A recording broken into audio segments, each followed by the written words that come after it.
Hello, welcome to the Sun Sphere, a 266-foot high hexagonal steel truss structure topped with a 75-foot gold-colored sphere served as the 1982 World's Fair symbol as a monument of the sun. Towers over the city of Knoxville, borders the Smoky Mountains, currently housing 2 event floors for any special event you can imagine.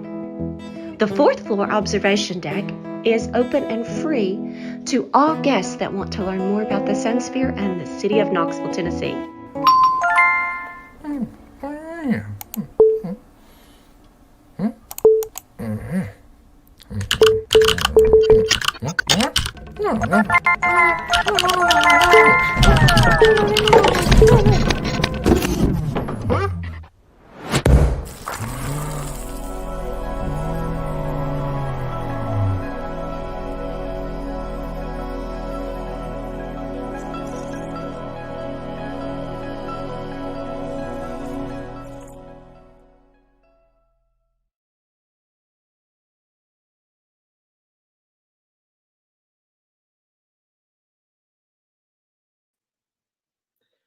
Good morning and welcome to the Southern Festival of Books panel for Step into the Circle, Writers in Modern Appalachia, published by Blair. I'm Jason Kyle Howard. I'm a nonfiction writer and I'll be moderating the panel and also reading. So I'd like to invite my fellow panelists to join. First, we have Mallory Cash, who's an editorial and portrait photographer. Her work has appeared in the New York Times, Garden and Gun, Bitter Southerner, and other venues. And now, Wiley, you can come on camera. We have Wiley Cash, the New York Times bestselling author of the novels A Land More Kind Than Home, This Dark Road to Mercy, and most recently, The Last Ballad. We're proud to welcome Annette Sanook Clapsaddle, whose debut novel, Even As We Breathe, has just been published by the University Press of Kentucky and is receiving all kinds of deserved acclaim. Silas House is next. He's the best-selling author of 6 novels, most recently Southernmost. His work appears frequently in the New York Times and the Atlantic. And then finally, we have the amazing Lee Smith, the Queen of Appalachia. She's the New York Times best-selling author of 17 works of fiction and 1 memoir. And her most recent book is Blue Marlin, a novella published by Blair. So we all, on behalf of all of us, we're so glad to be here this morning. I want to launch right in. I gave those quick introductions because with this great panel, we could have spent all our time doing introductions and bios. But let's get into talking about this wonderful book, Step into the Circle, which we were all a part of in some way. And I want to begin with Annette. Hey. Thanks, Jason. I'm excited to be with everybody. It's nice to catch up with friends on a Saturday morning. I was approached by Blair to do an unusual interview. I was able to interview a Cherokee translator for Stepping into the Circle. And more importantly, I was able to interview a lifelong family friend, Marie Junaluska. And Marie's work has been to translate the English language into Cherokee, both for our tribal council sessions and then also within our school system. And she's a Cherokee language instructor as well. So one of the things that really stuck with me regarding my interview with Marie is how she talked about a concept of tohi. And I just wanted to read a passage about that concept. And I think it really highlights the complexity of our area and how we in our Cherokee communities think about language as a way to communicate our own worldview. So I'm kind of starting mid-essay, but this is Marie and I speaking at a coffee shop in Cherokee. And that's pretty atypical for us. We usually see each other at ball games and things like that. So this is what she said. When days got tough, and they often do in tribal council, Marie recused herself at the source. She returned to the old home place to talk with her mother. She returned to peace and simplicity in a single native language. Whenever we were having counsel and we would cover so much, at the end of the day, I would go home. I mean, home where I was raised. I found that it was calming. It was like coming back down to earth. It was like slowing down. We would speak Cherokee and talk about what went on. It was a calming time. I get my senses back. Language is more peaceful in the Cherokee language than in the English. Until her passing, Marie's mother and her old home place served as a conduit to peace of the language, to the peace of the language. She still goes back to the old home place, and of course, she plays with her 8 grandchildren when her world needs more peace. As a writer and English teacher, it goes without saying that I am fascinated with words. While I am nowhere near fluent, I enjoy learning from our Cherokee speakers and especially discussing difficult words to translate. Translation, after all, is about worldview. And quite often, English and Cherokee worldviews collide. So I was curious to ask Marie if there were any words that she had difficulty translating from Cherokee to English, that she felt like just never really rendered fully. She thought for a while.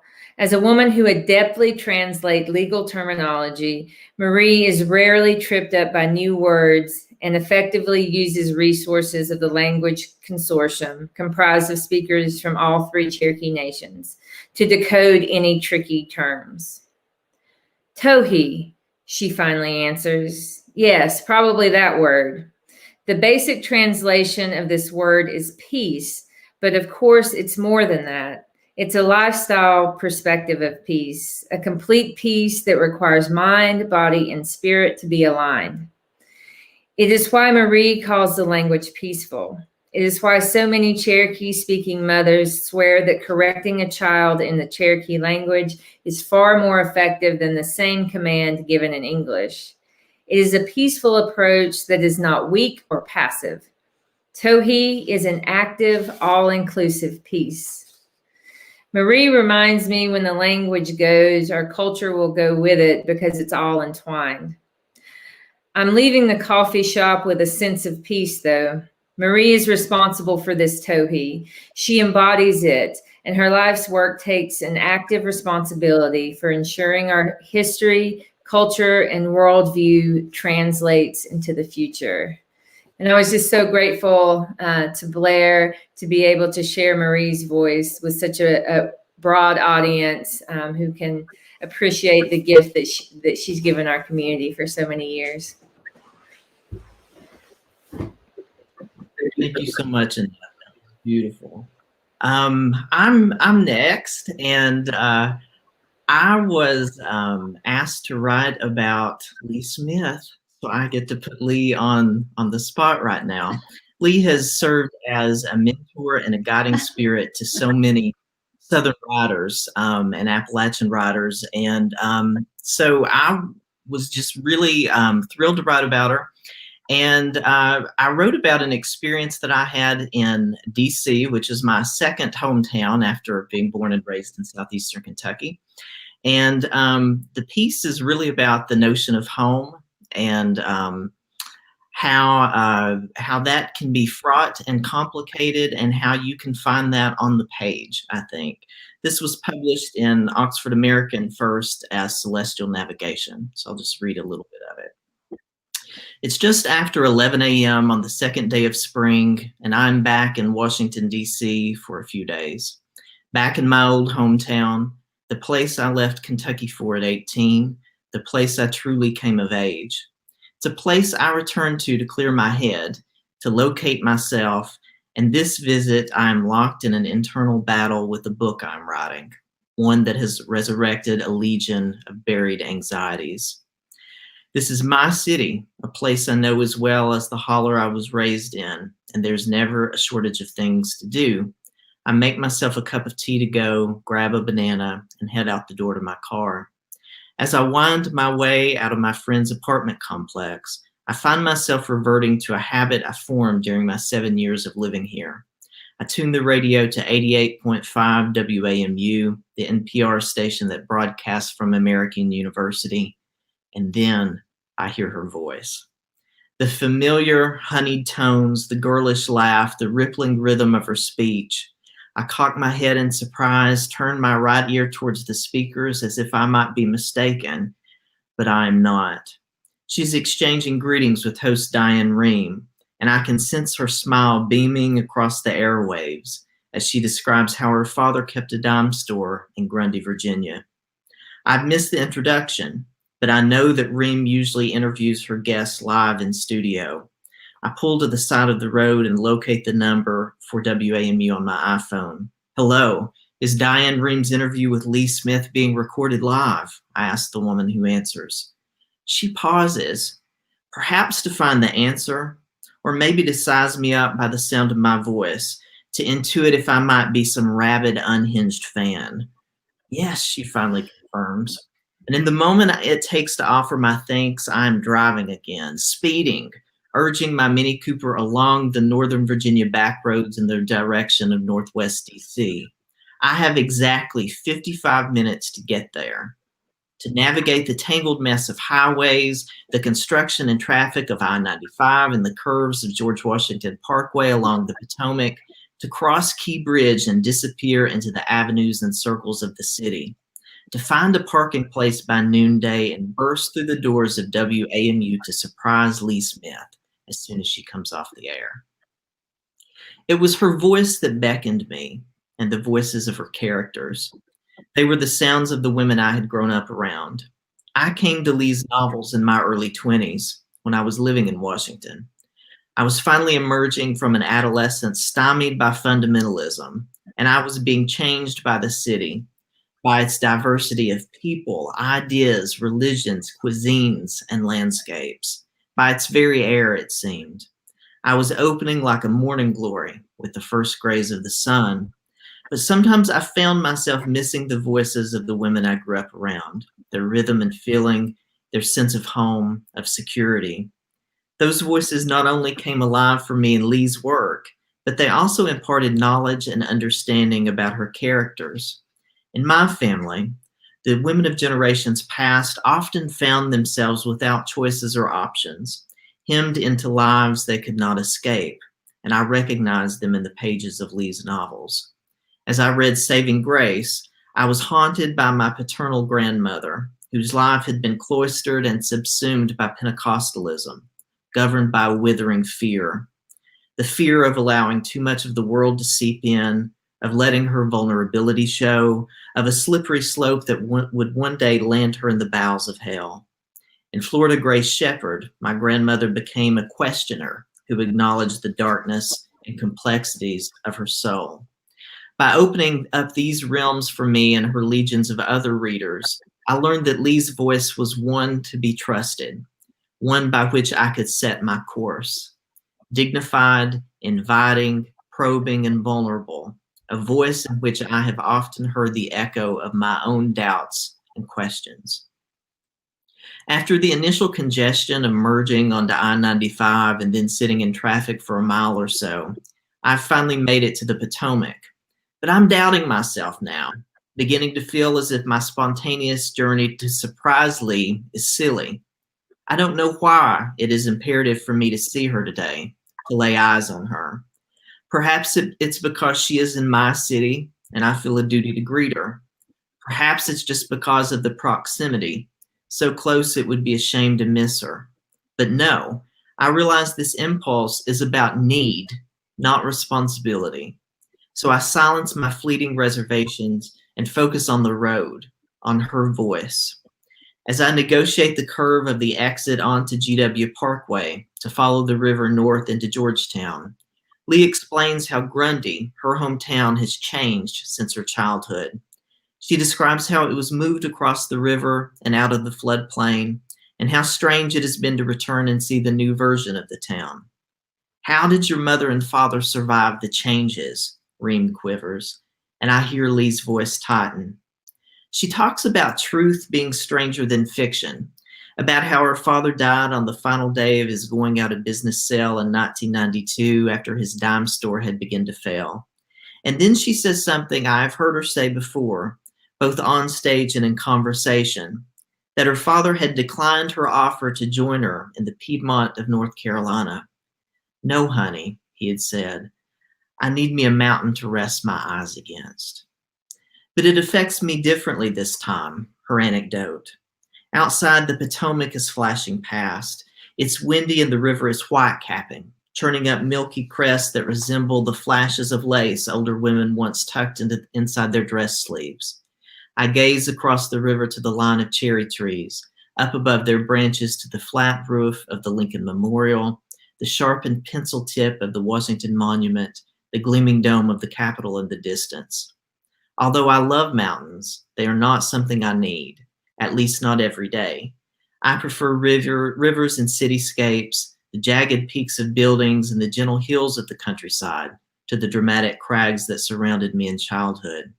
But there is still something in me that longs to touch wildness every once in a while, a pining to return to the landscape of my birth, to a place that is at once achingly familiar and wholly foreign to me. I'll stop there, and you'll see that the essay is a kind of braided one that I weave together that goes back and forth between driving to find Lee and her voice on the radio, and then what I found in her work. So now I want us to turn to Mallory Cash, whose photographers helped to really anchor and enrich this beautiful book. Mallory. Thank you, Jason. That was beautiful. I love anything dealing with Lee Smith, so thank you. So I thought I would, hoping to bring maybe a slightly different perspective, both as a photographer and somebody who wasn't born and raised in Appalachia. I grew up on the coast of North Carolina, but we've spent about 5 years. So basically we have 2 little girls. We've raised them partially here and partially in the mountains.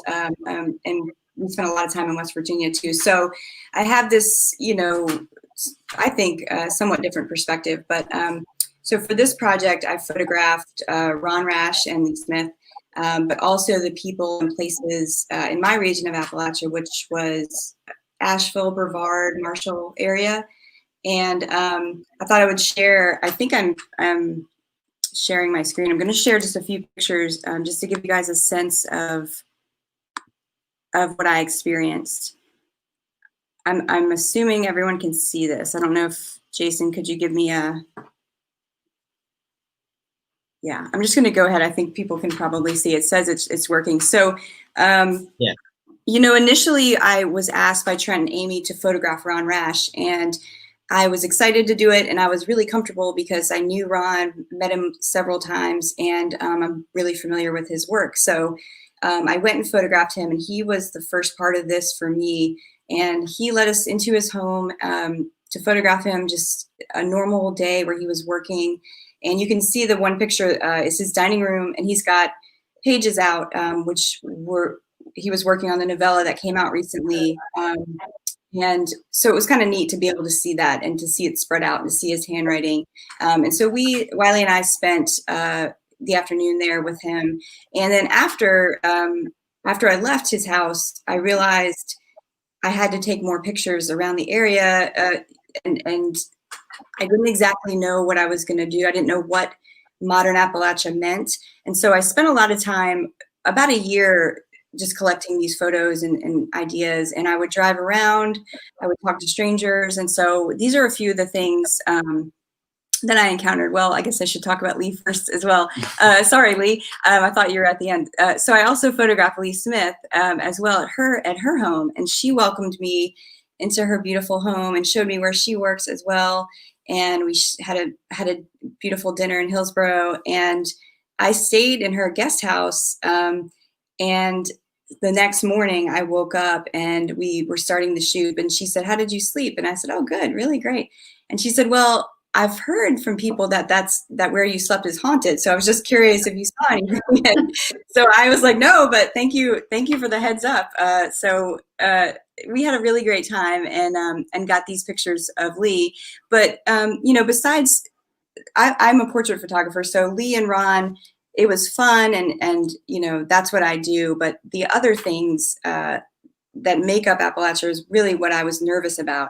And so, you know, this is in Marshall, and I just happened to be driving through one day, and I just wanted to talk to people and see what was going on. And I found out that there was a studio. It was an old elementary school, and it was converted into artist studios for writers and artists and pottery. It was amazing. And the gymnasium was turned into a space where they would have markets for the artists to sell their work. And so I started to get a sense that the area that I was in, art was everywhere, and people, this potter, she was letting me watch her work, and she said that she was drawn here, and she always ended up back here over the last 20 years. And there was something about the area and the mountains that brought something out in her creativity wise. I met artists from all different backgrounds. This woman was interesting because her family grew up in the mountains and then left and went to New York. And then she became a young adult and decided to come back. And so she came back to the South and, you know, and made a place for herself in Asheville. And, you know, everywhere you look, at least in that area, there was art, there was expression. I was really inspired by it. And I just kept driving around, and I was really worried about the lack of roots that I had. And I was worried that that would somehow hinder me from conveying what modern Appalachia is. But I think it actually did the opposite, and it freed me up to be able to just look. And I had no real preconceived notions, and I had no lens that I was looking through that would have been, you know, my hometown of Wilmington. People are like, we love it, it's great. And I'm like, you know, I can't see sometimes the great things about it because I have baggage here from high school and growing up and, you know, as a kid. So it was really freeing just to be able to drive around and say, what's that? And who is that? And I think I got really honest pictures because of that.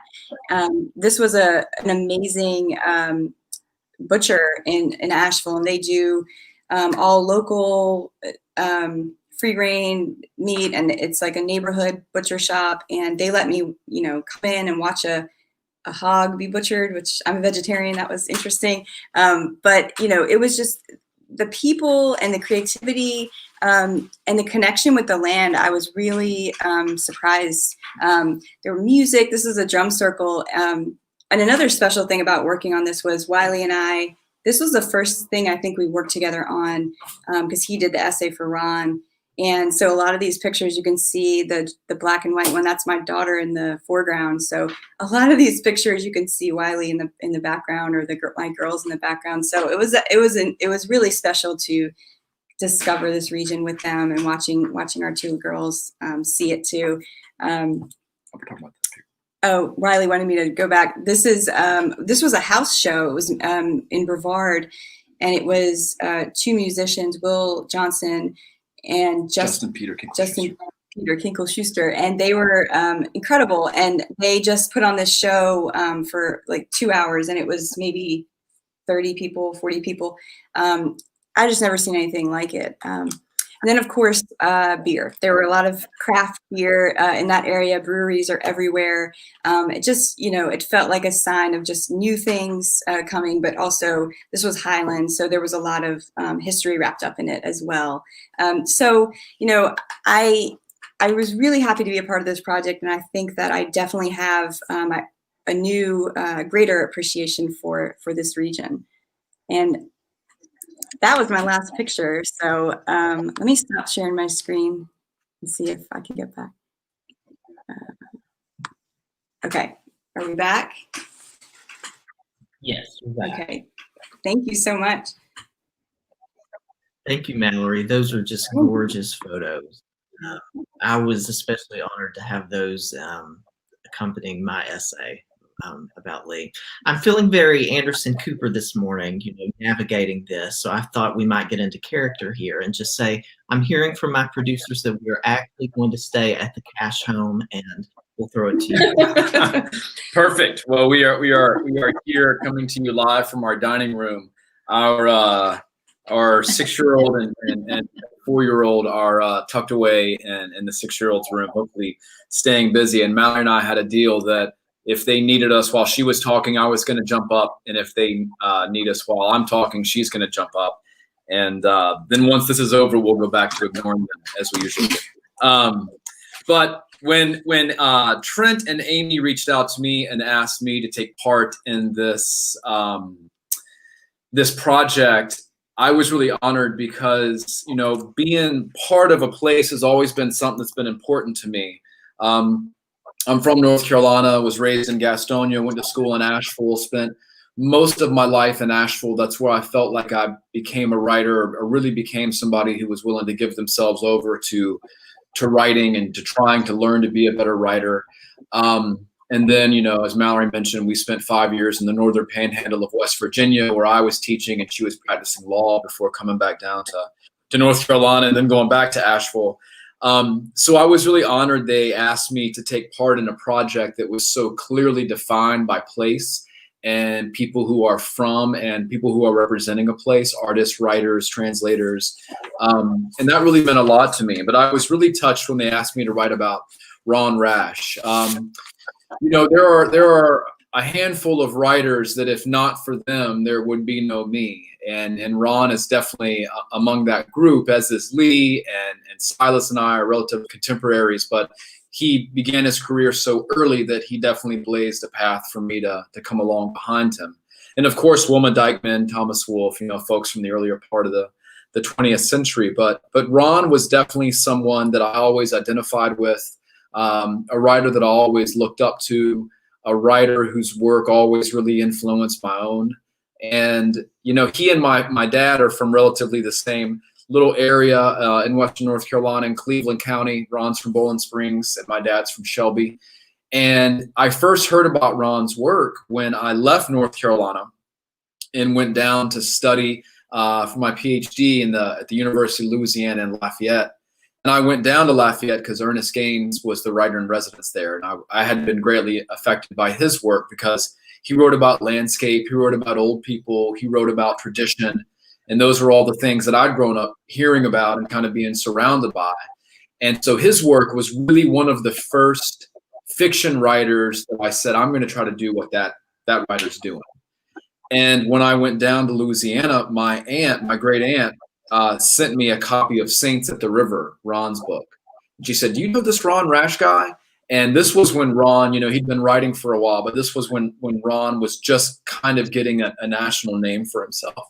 And so she sent me Saints at the River, and then I read 1 Foot in Eden, then I read The World Made Straight, and then I started reading his poems. Then Serena came out not long after. And I found that when I read Ron's fiction, his poetry, I could go back to Western North Carolina, even though I was living in Southwest Louisiana, where we had, you know, no fresh water, no mountains, no bluegrass, no Highland beer that Mallory referenced in that previous photograph. But when I read Ron's work, I could spiritually and metaphysically go back to a place that resonated with me, and a place that I was also trying to write about in my first novel, A Land More Kind Than Home, which is set in Madison County, North Carolina, which is where a lot of Ron's work is set, namely World Made Straight. A lot of his poetry, Above the Waterfall, is set there as well. And so, you know, I really got to live in two places at once. And it was because then of course I was reading Lee's work, I was reading Silas's work, I'd gone back to read Look Homeward Angel. And I found that even though I wasn't in Western North Carolina when I was writing, I found that the work of these writers spoke so strongly to that sense of place and to that region that I got to visit there, both when I set up my desk under their tutelage and inspiration, but also when I was able to disappear into their work. So Ron's writing always felt sustaining for me. And that was something that I really wanted to communicate in the essay that I wrote about. And I was really excited. I'll show this picture. Mallory showed this picture earlier. It's Ron sitting at his desk working on Above the Waterfall, and you can see my boot is right there in the corner, which I've always found to be pretty cool. And then there's a picture of me and Ron sitting on the sofa, and I'm looking at him as if trying to drain some of his literary power from him and put it into my own body, which didn't work. But I want to read just a quick excerpt from my essay about Ron that's about landscape as destiny. That I've heard Ron say that before. And that was certainly the case in my work and in the influence that he had over me. If landscape is destiny, then what will come of the Appalachian landscape about which Ron Rash writes? It is not as easy to change the arc of history as it is to change the story in a picture book. There are only so many trees to cut down before there are no trees left. There are only so many streams to poison before no clean water remains. And there are only so many mountains to remove before there are no mountains standing. The land and its people are shifting and adapting to changes in climate, culture, and civic life. And Rash has spent decades chronicling the region's evolution. Rash has called Appalachia a landscape I cannot exhaust. But unlike the tools of the industrialists and developers who enter the mountains, plunder them, and leave, Rash uses the tools of the writer to record what he sees and what he knows to be true. His literary mining of Appalachia is regenerative and restorative. It holds the mirror of the past up to the present moment and shows us what the region was, what it is, and what it could be. And that last line there, what it could be, was something that I really wanted to, it was kind of the emotional note that I wanted to end my essay on, because Ron is certainly a writer who chronicles the evolution of the region. And, you know, I think that we often cling to what the region was.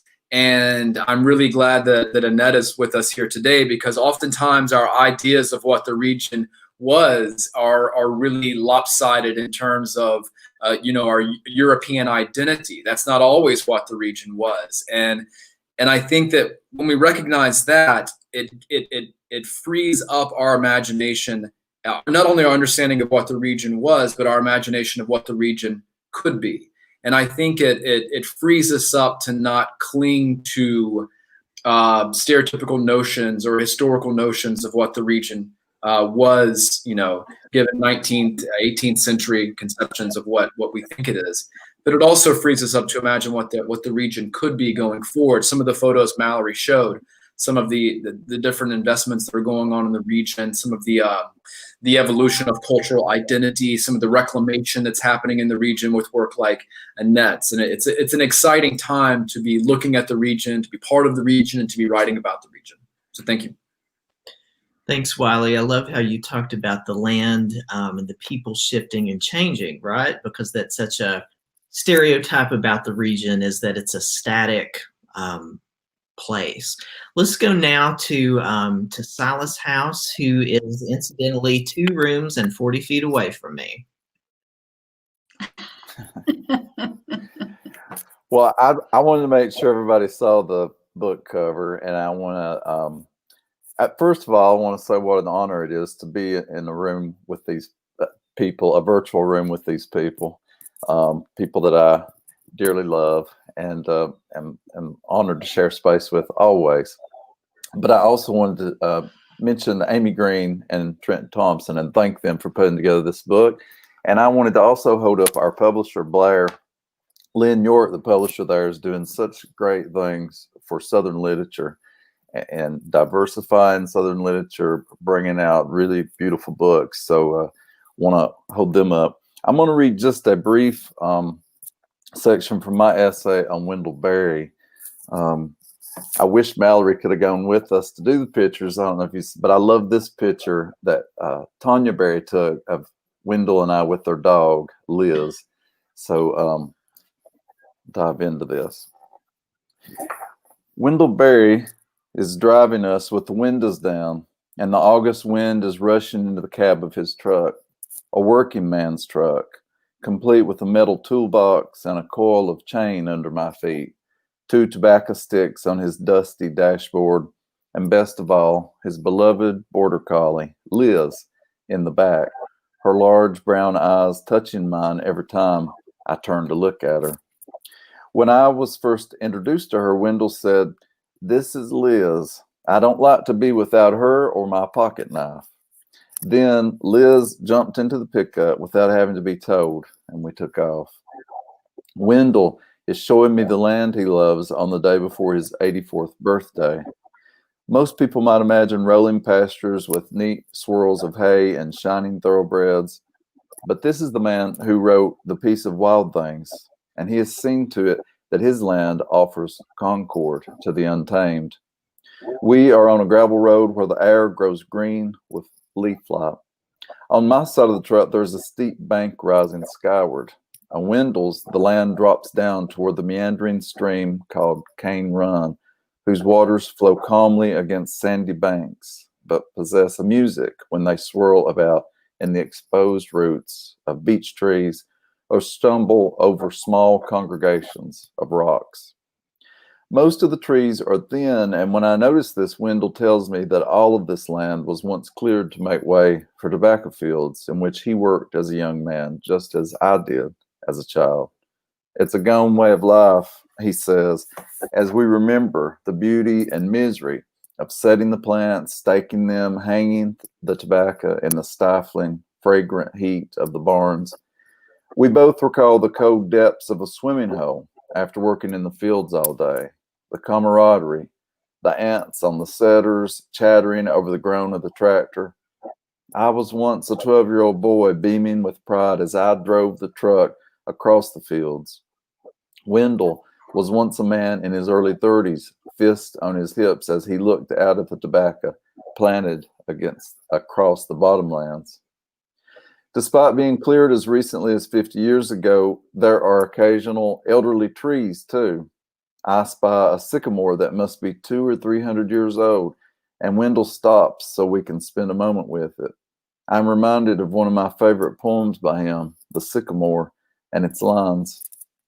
In the place that is my own place, whose earth I am shaped in and must bear, there's an old tree growing. The really interesting phrase to me there is, whose earth I must bear. And I think it reveals a lot about the man as well as the poet. I sneak a glance at his clear blue eyes as they climb the branches of the sycamore. And there it is, grief. Wendell is a jovial man. He laughs heartily. He tells bawdy tales and dirty jokes. He speaks often of love and contentment. He possesses much joy, but that somehow makes his constant grief even more noticeable.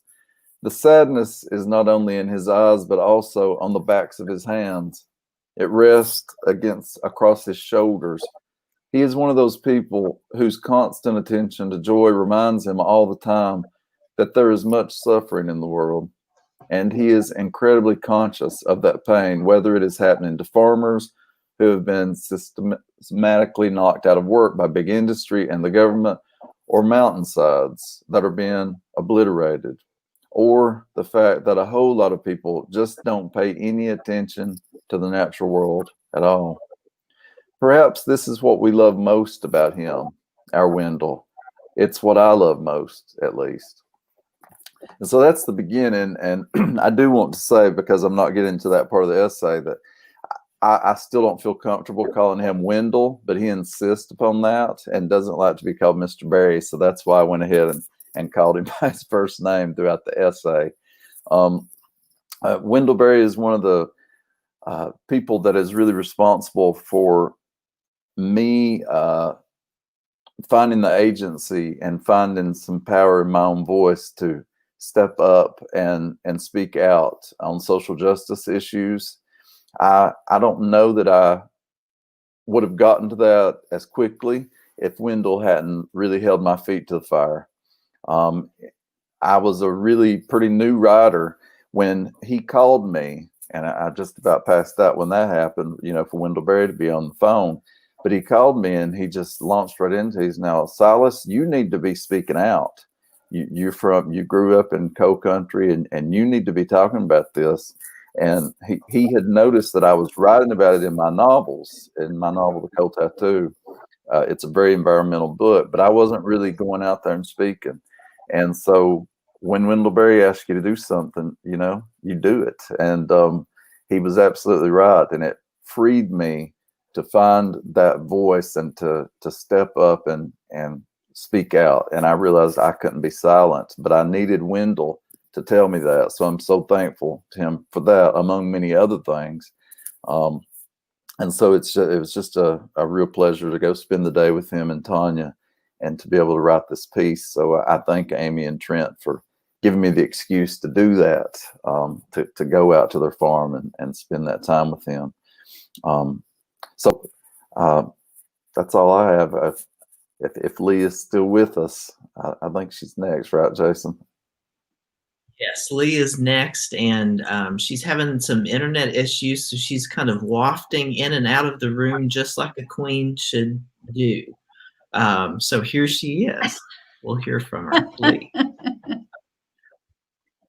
Well, I hope I will stay. I don't know what is going on with my internet. I apologize immensely. It's such an honor to be here with all of you, and it gives me a chance to talk about my good friend George Ella Lyon, who is a poet from Eastern Kentucky. As a child growing up in Harlan, Kentucky, George Ella discovered her love of words from hearing her parents read poetry aloud, but she was also keenly aware of the stereotypes that haunt Appalachia. When her 7th grade class went on a field trip from Harlan to the Kentucky Capitol, our teacher told us not to talk or folks would know where we came from. Even decades later, when she recounts that story, her voice is incredulous. Folks in Appalachia are told over and over that they aren't acceptable. We're told we need to change, to remake ourselves. George Ella left the mountains after high school, earning a bachelor's degree from Center College, an MA from the University of Arkansas, and a PhD from Indiana University.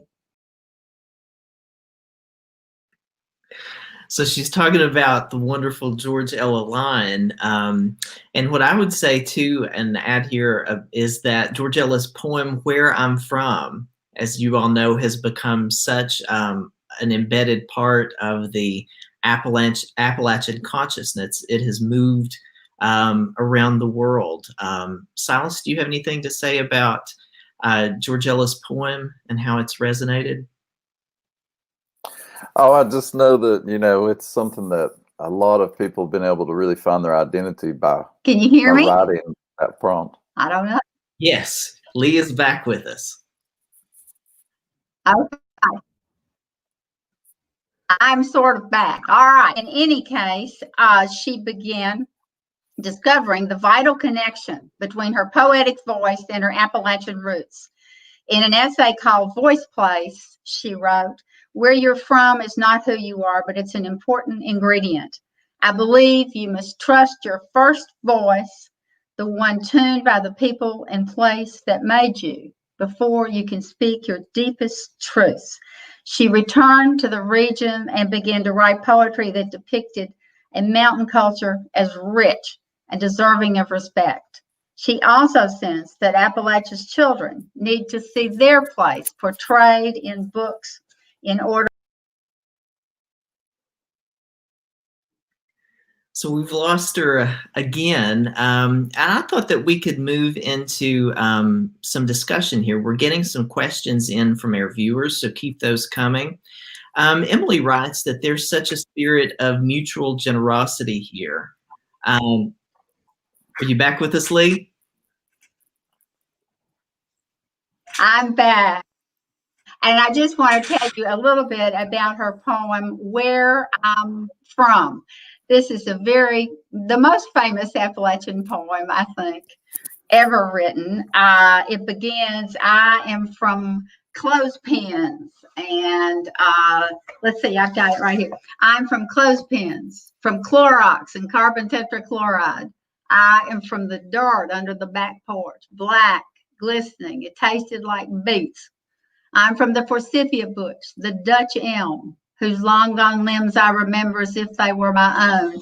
And it is a whole catalog of life, of the things of Appalachia. And it really has become one of the most famous poems in the world. It's been used in all 50 states and around the country, and in places like China, Norway, Croatia, even a refugee camp in the Sudan, George Ellis says. It's out there doing its work. And it tells us who we are. I just used this poem in a writer's workshop I held in rural Maine, where I am right now, 2 weeks ago. And the response was immense when everybody else was saying where I'm from. And they're saying, I am from Lobster Pots, and I am from this, and I am from that.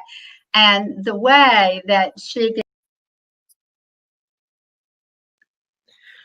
this poem, I mean, it's so deeply ingrained in us, and it has gone, like Lee said, all around the world. And so Emily writes here that there is such a spirit of mutual generosity on the page in this book, right? Because we have a community of writers writing about each other and what they've meant to us, kind of helping us awake as writers. So her question is, for those of you who were profiled in the book, and so Silas, I guess that's you and Lee, right, on the panel, what was that experience like to read about yourself on the page through another person's eyes? Oh, you know, it just feels, I just feel honored to be included in the book, and especially to be written about by a writer that I admire, like Amy Green. I think she's such a beautiful novelist. I love her novel, Long Man, especially. And so to be written about so beautifully, you know, is a real honor. And for anybody to say that my work influenced them in any way, you know, is just a humbling thing. So I don't know if I don't have anything intelligent to say about it, except that it's just humbling and an honor. I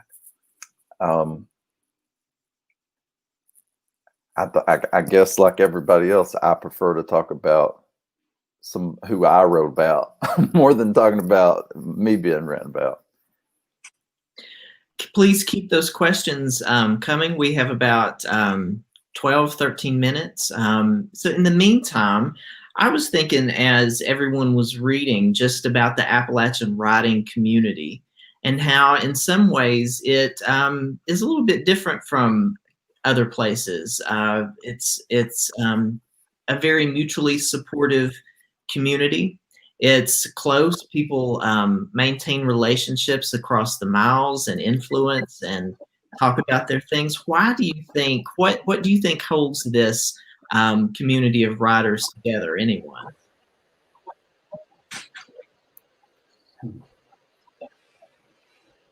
Y'all just jump in. Annette, you want to answer? Well, I'll open, but just because I'm so grateful for this community of writers as a new voice on the scene, I often get asked if I am connected to other Native American writers in the sort of community. And to a certain extent, I am, but also because of where I live, we are the only Native community in our area. And so it still felt really lonely until my experience, mostly with Hyman Settlement School and the Appalachian Writers Workshop, and getting to know writers through that community, and even just expanding it out in Western North Carolina. I am incredibly fortunate that so many talented writers like Ron Rash are just down the road from me. So it has provided an immediate resource of mentors, and everyone is just so supportive. And I think I was telling maybe Silas the other day that I speak to somebody from the Appalachian Writers Workshop every day. That community has been so important to me. Yeah, I'll say something too really quickly. I think one thing that sets the region apart in terms of its literature and its arts is that there seems to be a lack of ego among the really, really successful writers. And I know that Annette has spoken about Charles Frazier before and the kindness he's extended you. The first time I met him, I was going to play it cool and act like I wasn't going to bother him. And he came up to me and said, "Hey, I saw you were doing an event up at Madison County. I left you a note. Did you get it? I loved your book." And I just thought, not only do you know who I am, but you read my book and then you left me a note. I just couldn't believe it. I think that I think people assume that authors, like so many other folks that are successful in whatever their venture is, kind of pull the ladder up after they get to the top of wherever they're trying to go. But that doesn't happen in the region. And I know I was talking to David Joy one time, and he said he was at a literary festival, like in a cafeteria at a literary festival, and somebody tapped him on the shoulder, and he turned around, and Charles Frazier was standing there, and he said, "Hey, I got your book in my hotel room. I just wanted to let you know I really loved it."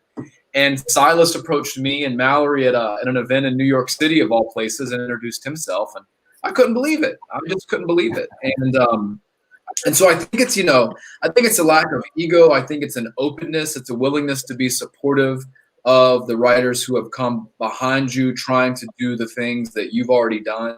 And that's been my experience. Yeah, I think it has a real family feel. It feels more like a family. And I think that we owe a lot of that to people like Lee and Charles Frazier and Wendell Berry, and who have created that sense of family, and that makes us feel like we need to create that sense of family for the next generation. So it's just a pass it on sort of mentality, I think, of encouragement, and so I'm so thankful to be a part of this community. Wendy asks, can you all speak about some new voices on the Appalachian writing scene that you're excited about? I want to say real quick, Annette Clapsaddles, Even As We Breathe, is the novel to read right now. And I just purchase it right now from Parnassus. That's all I can say.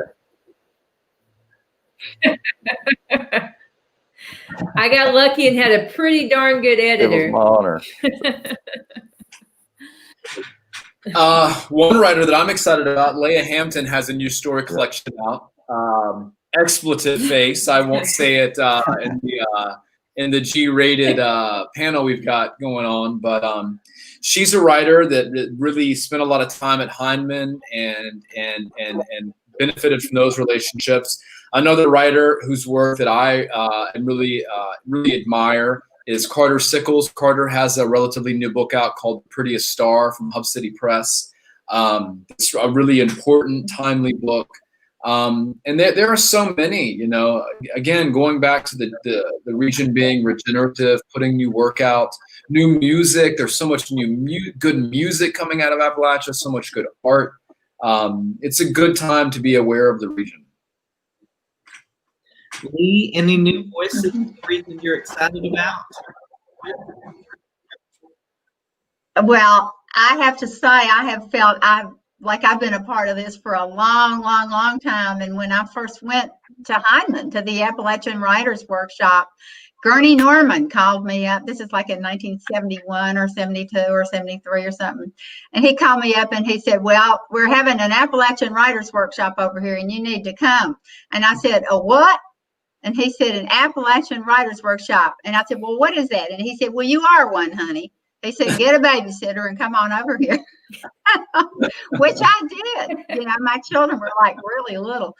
And it has meant the world to me through many, you go through a lot of changes in a long life. You live here, you live there, but yet you have this core group of people that you love. And there is something about this place that has engendered this kind of openness and to each other. There's no ego in any of this, which is just really kind of amazing. And I just feel like y'all shore me up, help me along at this point. And I appreciate it so much. It's been a great blessing.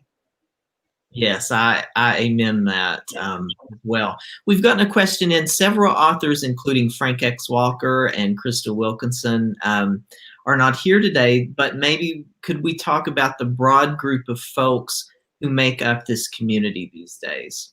Anyone want to chime in with that? Frank X. Walker and Crystal Wilkinson, I think, are two of our most important voices today.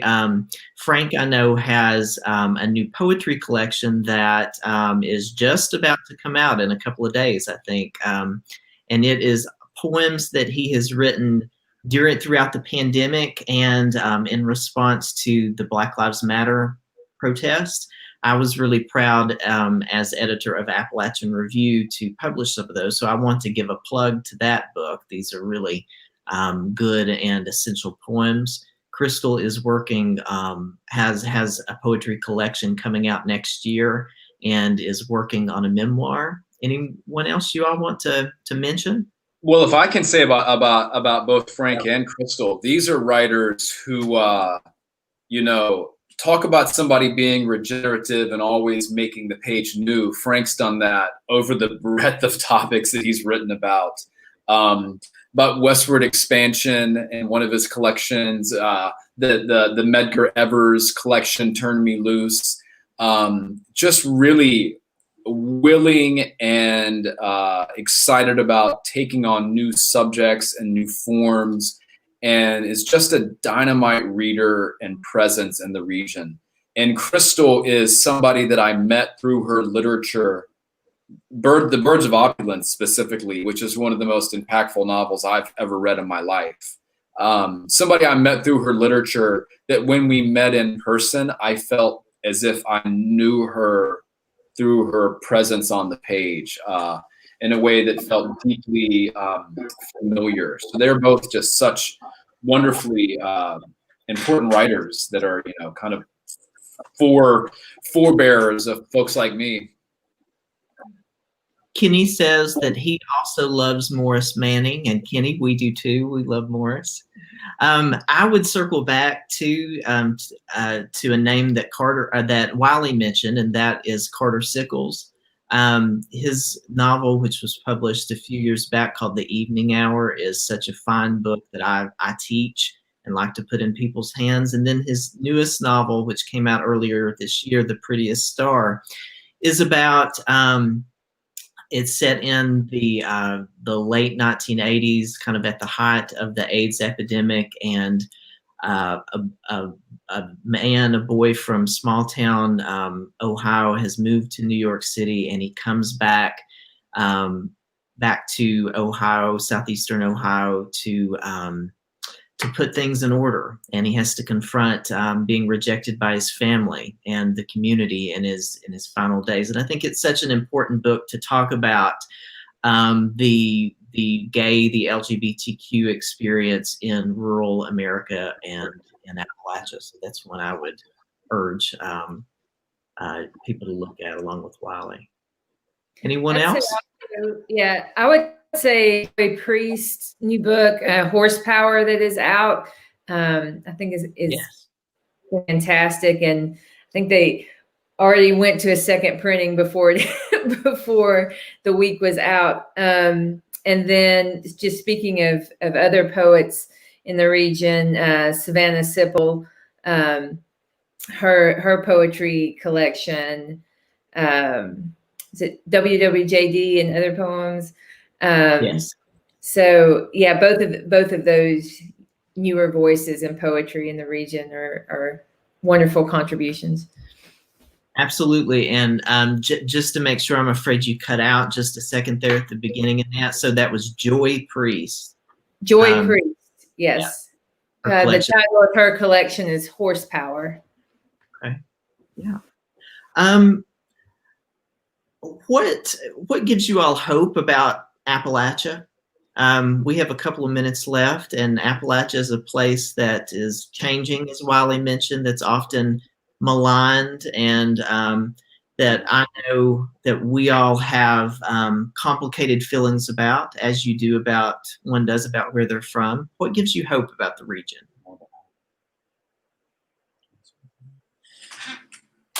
Panels like this, friendships like these, literary lineages like this one, the fact that books like Hillbilly Elegy are written and published with responses from people from the region who are part of the region. The fact that books like Carter Sickles' books are being published and lauded and praised in national media.